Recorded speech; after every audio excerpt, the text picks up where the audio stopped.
what do we inherit from the souls that depart, leaving behind the breath of their existence in the spaces they once called their own?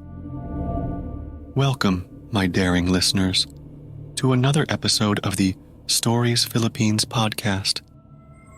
I am Paul, your host, and tonight we will thread through a tapestry of supernatural encounters that have woven themselves into the life of a man whose hands tell a tale of both creation and eerie communion.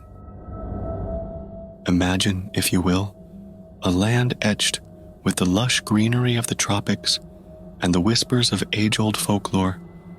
This is the Philippines, where our story unfolds. Here, Elias, known among his comrades as Eli, made his livelihood by giving derelict structures a new lease on life. His palms, etched with the toils of his trade, have caressed the timber and stone of myriad homes, each with its own silent heartbeat. In the bustling arteries of Manila, the serene coastal sprawl of Davao, or the hushed, historic streets of Vigan, Eli had seen things that defied explanation.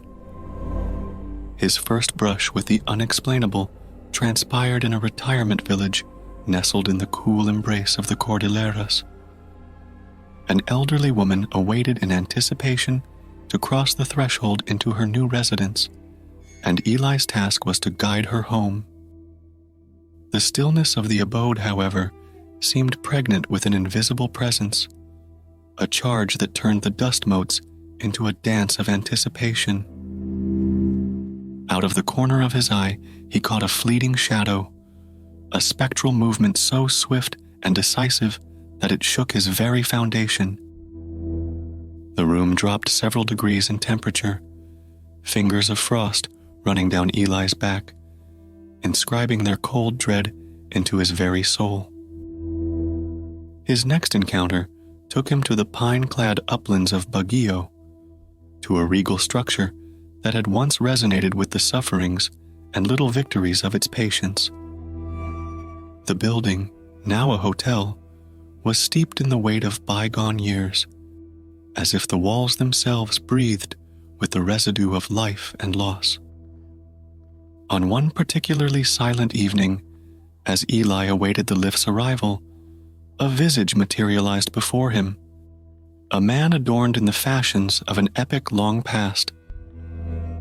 In the next instant, the ghostly figure vanished, as though it were no more than a trick of the light, its silent departure leaving a wake of unanswered enigmas. Even in the tranquil embrace of a seasoned farmhouse, where time seemed to move at its own measured pace, the extraordinary found its way through. Buried beneath the surface where Eli worked, where history lay interred, there was a whispering darkness, a presence that spoke of concealed truths. His tools, once still and obedient, came alive with a force unseen, casting them adrift in a maelstrom of unseen intent.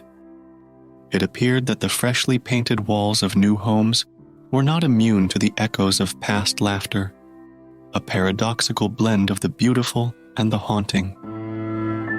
While Eli worked alone within a residence newly birthed by architects and builders, the exuberant chorus of children's laughter filled the empty halls, serenading him with sounds that ought not to be there. Through these spectral interludes, Eli held a sacred regard for the phenomena he witnessed, each one a filament woven into the vast canvas of his existence.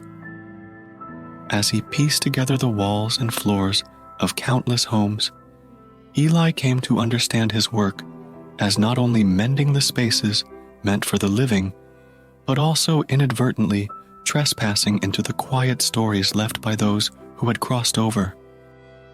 Or perhaps they never truly left, listeners.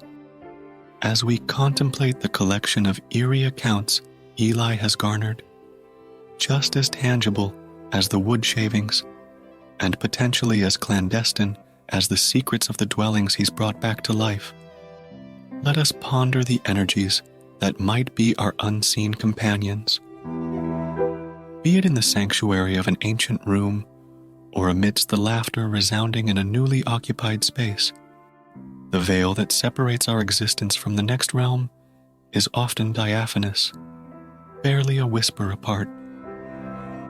This is Paul, bidding you to reflect on the hauntings of untold and articulated histories until we next convene to disentangle yet another thread of the incomprehensible. May your nocturnal journeys be free of transient echoes, and your diurnal ventures illuminated with the essence of the animate. Good night, and keep in mind that our past may not always slumber as soundly as we believe.